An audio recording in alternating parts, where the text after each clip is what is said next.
Today we talk about who can make the most egg contest and why winning it doesn't necessarily mean you'll get pregnant first. I'm Dr. Mark Amols, and this is Taco Bout Fertility Tuesday.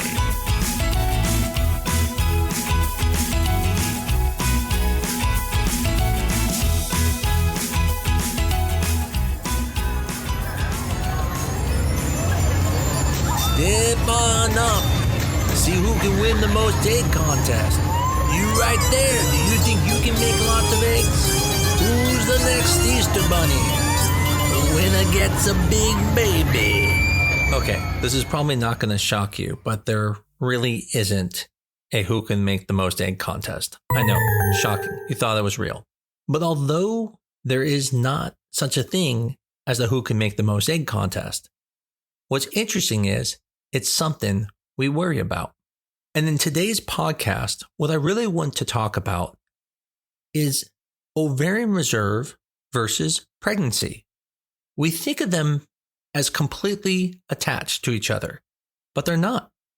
They're associated, but they are not completely correlated together. And by the time I'm done, you're going to realize that getting pregnant is one thing, and ovarian reserve is more about who can make the most eggs in the who can make the most egg contest. When we talk about ovarian reserve, people think of it as their chances of getting pregnant. I see people all the time who have a low AMH or have a high FSH and say to me, I'm worried I'm not going to be able to have kids. And that's a fair worry because there is an association between an elevated FSH or low AMH and having problems having kids. But it doesn't mean you can't get pregnant. And the worry about it is not even as serious as you think because the part that's concerning is how many eggs you can get. The reason why we get this association concern is because why is it changing, right? Why would someone have a high FSH level? The thought would be is that their egg quality is getting worse. So let's break this down. The number one thing that you have to think of when trying to get pregnant that's going to affect your chances is going to be age. As you get more mature in life, the quality of the eggs go down, and that can reduce your chance of getting pregnant. Now, in the who's trying to get pregnant contest, everyone starts with the same rules. Everyone starts by making 1 egg per month. And when you make 1 egg per month, it doesn't matter if your AMH is less than 1 or greater than 1. Your chances are technically the same if you are the same age.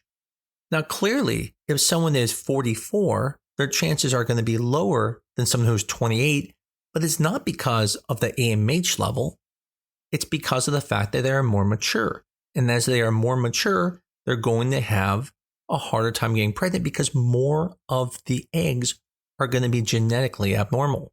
That is by far one of the largest factors in your chances of getting pregnant.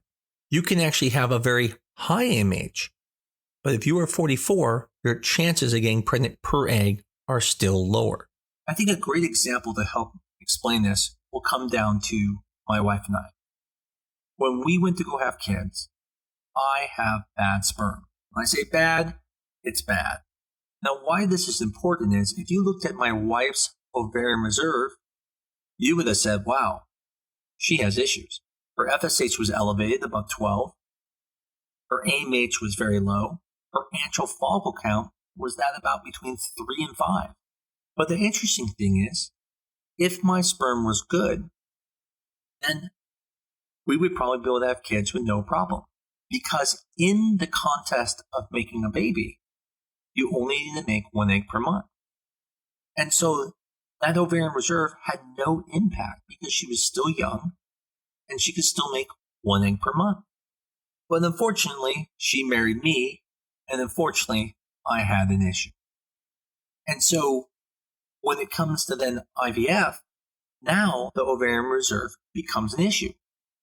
Because in the contest of who can make the most egg contest, she's not as good as others. And so now when we go through IVF, we make fewer eggs because her ovarian reserve is lower. Think about that. If she was with Brad Pitt, who probably has no issues, because why would Brad Pitt have any issues? She would have no problems getting pregnant because she makes an egg every month. But only when we look at it from the perspective of IVF, when we need to make more eggs, does it become a problem. I would even factor in if we could do IUIs, it would have been an issue. But when it comes to IVF, the goal here is to make more eggs. And that is where she does not win in that contest. Now, if you listen to some of my podcasts in the past, I've talked about ovarian reserve testing. And I usually talk about it as three things. The first is being the antral follicle count. That is the number of eggs you start with at the beginning of the month. And even though you release 1 egg per month, those are the eggs that grow to get to that one. So it is a measure of your potential for that month. The second test we look at are what are called day 3 labs. And essentially it's looking at how much hormone does your brain need to release to make 1 egg per month. If that number is high, it takes more hormone to do the same thing, and that can affect the number of eggs you make. So imagine if it takes 1 unit of hormone to make 1 egg per month, and your brain is releasing 10 units of hormone to make 1 egg per month, it's taking 10 times more hormone. And so you can see if we're doing, let's say, treatment, the person who only requires 1 unit of hormone to make 1 egg, if I give them 10 units of meds, they make 10 eggs as long as they have an antral follicle count to support that. But the person who has 10 units of hormone being released to make 1 egg, I can literally go up to 30 units of hormone and they're only going to make 3 eggs, even if there's more there because their ratio is different. So now we have 2 components here, a potential and a responsive measurement.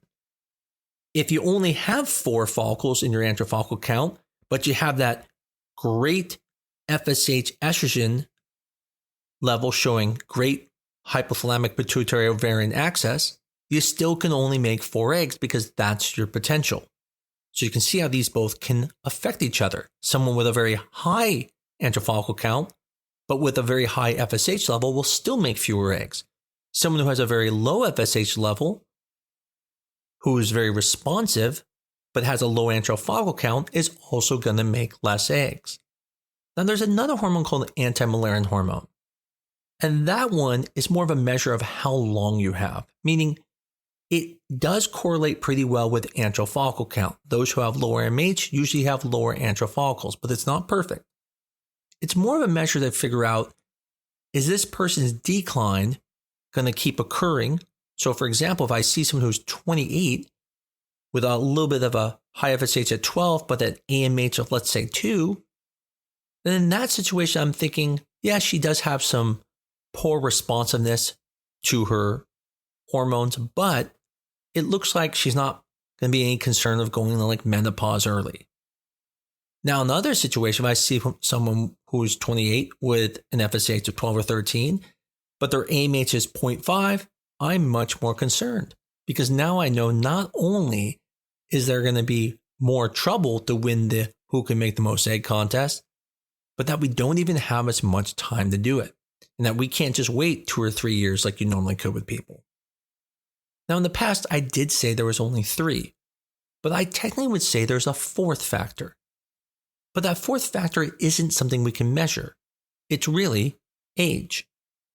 Age is a very important factor because it determines what statistically your eggs are going to be genetically normal or not.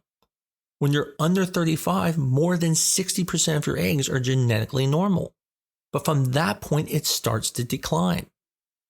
By age 38, now only 40% of the eggs are normal, and now 60% of the eggs are genetically abnormal. By 42, it's 15 to 85%, where 85% of the eggs are genetically abnormal. By 44, 95% of the eggs are genetically abnormal. This is where I come back to that point. When you're looking at the who can make the most egg contest, if you're 25 years old, it doesn't make as much difference because almost every egg is good. So even if you can get 2 or 3 eggs, you have a chance. But if you're 44 and you can only get 2 to 3 eggs, this can become very difficult. So what's the purpose of this? Why am I bringing this up? Because a lot of people, when they see a low ovarian reserve, think, oh my God, I'm not going to be able to get pregnant. And that is not true. Now, it's going to be true sometimes, right? Again, if you're 42, 44, and you have severe diminished ovarian reserve, it's going to be hard. You are not going to win the who can make the most egg contest. You can still get pregnant. Even with a horrible MH, even with the FSH of 20, you can still get pregnant. It's just the chances are harder because you can't make as many eggs, so it's harder to help. And if you are older, we know the chances of getting that lucky egg is going to be lower. But if you're younger and you have diminished ovarian reserve, getting pregnant is not the problem. You will be able to get pregnant. The problem is, how do you get there? Is it through natural? Is it through IUIs? Is it through IVF? And understand you won't make as many eggs. The second thing you need to be worried about is when you're younger and you have severe diminished ovarian reserve is how big of a family do you want? Are you wanting one kid? Are you wanting 3, 5, 8? If you're wanting a very large family, then at that point, you might need to do treatments to preserve fertility because although you can get pregnant, because your ovarian reserve is so low, it may get worse. And in the future, you may have problems and you won't be able to be helped as much. So for example, if let's say your AMH is really low and you're young, you may say, hey, I'm going to freeze some eggs here because later, if I need help, I'll make fewer eggs when they try to help me. Whereas now I can make more because my ovarian reserve is still better than will be in the future. Lower compared to others, but better than will be in the future. This is one of the reasons we don't just check ovarian reserve on everyone. Checking the ovarian reserve randomly without even trying to get pregnant, just to see if everything's okay, can sometimes scare you. And I've had many women who just want to look at their ovarian reserve and they come for a consult for me and there's nothing to worry about. And many of them have, just as I told them, I said, listen, we'll keep an eye on it because obviously it's a little bit lower than your peers. But when you're ready to have a baby, just go and have intercourse. And if you don't get pregnant within a certain amount of months, reach out to me. And most of the time, they just end up having kids with no problems, even though their ovarian reserve was lower. The point is, not everyone is supposed to be the winner of the who can make the most egg contest. Some of us just are going to get pregnant. Some of us can make a lot and win that contest. The key takeaway is this.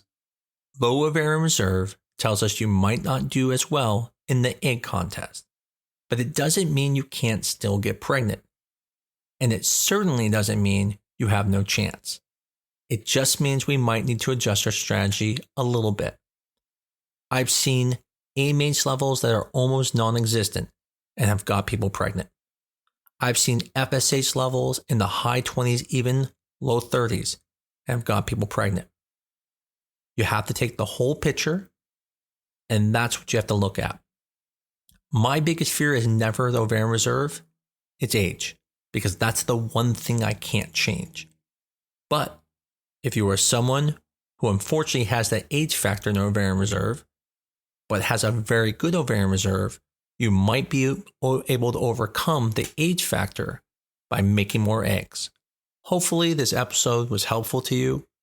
Maybe you're wondering about your ovarian reserve, or maybe you got a result and now you're scared that something's wrong. Maybe you have friends who are going through this or daughters. Either way, hopefully this was helpful because it's very difficult to hear these numbers and still feel confident that you're not going to have issues. Because you hear about all these people having fertility problems with these ovarian reserve numbers and you start to think, oh my goodness, I'm not going to be able to have a kid. And that is just not true. As I always say, if you like this podcast, please tell people about it.